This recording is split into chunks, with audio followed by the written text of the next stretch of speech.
And welcome back. So in a perfect world, you will have received an email that looks something like this from iCDSoft.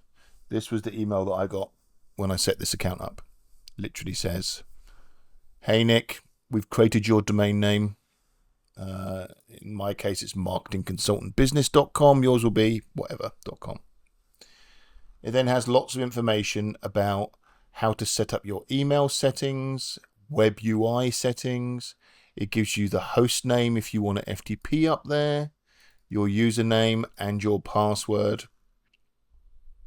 The first thing I recommend you do is go in and change your password. That's exactly what I'm going to do, so none of you naughty chaps can come and try and hack me. So let's take a copy of our password into our cut and snip buffer bucket, whatever it's called. Make a note that my username is marketingcons, and we'll click the link to go and sign in. So we're going to put our username in. Oops, marketingcons, and we're going to paste in our password, and we're going to log on to our control panel for the first time. Hooray! Here we are logged into our control panel. The first thing I'm going to do is go and change my password. So the very first link on this control panel. So I suppose this bears some explaining. Most of you will be very familiar with control panels. Some of you, if you aren't, then I'm going to take you through the very basics. I've got to assume that everyone understands something, but I'll cut through some of the very, very basic icons on the control panel. The first one is the account profile.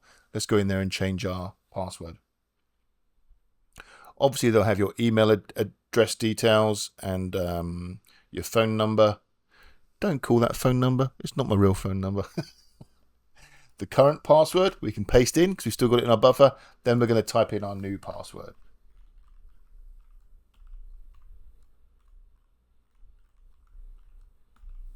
Hack that. We're then going to change it. Excellent. The master MySQL password will not be altered. I'm going to change that as well.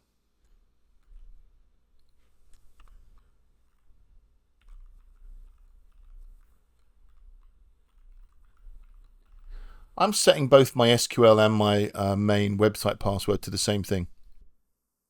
So what do we have here? This is my main control panel. Notice on the left-hand side, there's my domain name, Marketing Consultant Business. Yours is going to be whatever you want it to be, right? If you click that, open it in a new tab, this is what you get. You don't have permission to access this resource because it's empty. There's nothing there. It's just a blank, empty web server.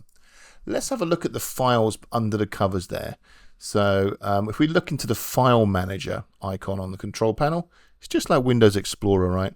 It shows us the www folder because guess what? When you go to www. a domain name, this is what you see. And what we can see here is an absolutely empty blank folder. If we wanted to install WordPress ourselves manually, what we would do is we would upload or we would create a MySQL database to store everything.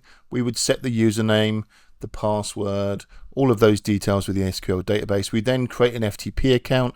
We then upload all of the WordPress files into that www folder. We then go and edit one of the WordPress config files to tell it to look at that SQL database that we did earlier. We then log in with an admin profile. But we don't have to do any of that stuff because iCDSoft has this very nice WordPress function. So if we look down here at WordPress, click the WordPress icon, it says install WordPress. So let's install it and see how long this takes. So it says, right, what's the title of our new title? I'm going to call mine Marketing Consultant Business. That's what Dave wanted. That's what he can have. You put your own title in. It asks you, what domain name do you want to associate it with? I want to associate it with my main Marketing Consultant Business domain. Is there a subdomain? Yes, there is. It's www. That's what I want it to be. www. whatever. The path to where it's going to be finding everything, we're just going to, it defaults to selecting www, and that's what I want. So everything's great.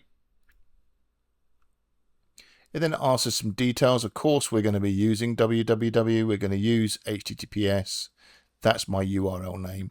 Now we need to create an admin user and password that you can log into the website with. Don't use admin or master user or anything like that. Choose a username that only you will remember, that hackers have a hard time discovering. So my username is going to be, in this case, why don't I just use admin MCB, uppercase A, to make it something that's a little bit guessable that you can remember but keeps the hackers out. Put in a master password that you like the look of, that again you'll remember.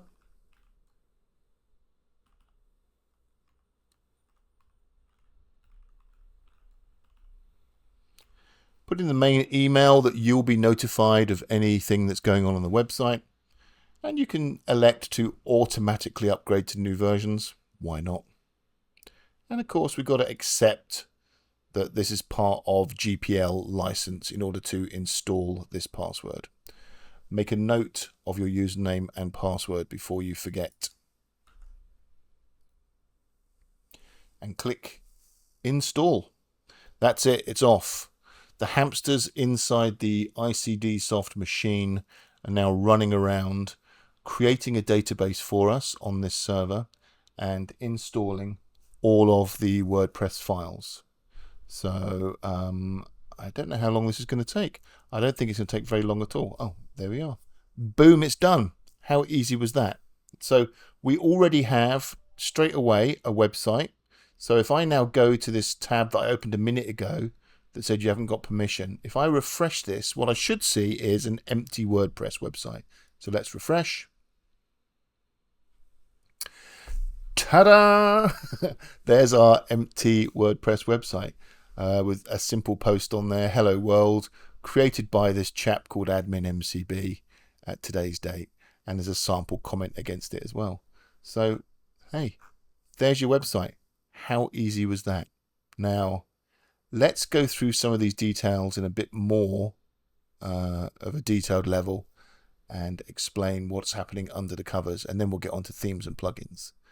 But we're approaching that 10-minute barrier. So go and make yourself a cup of tea or coffee if you're foreign. And we'll dive into the next one right now.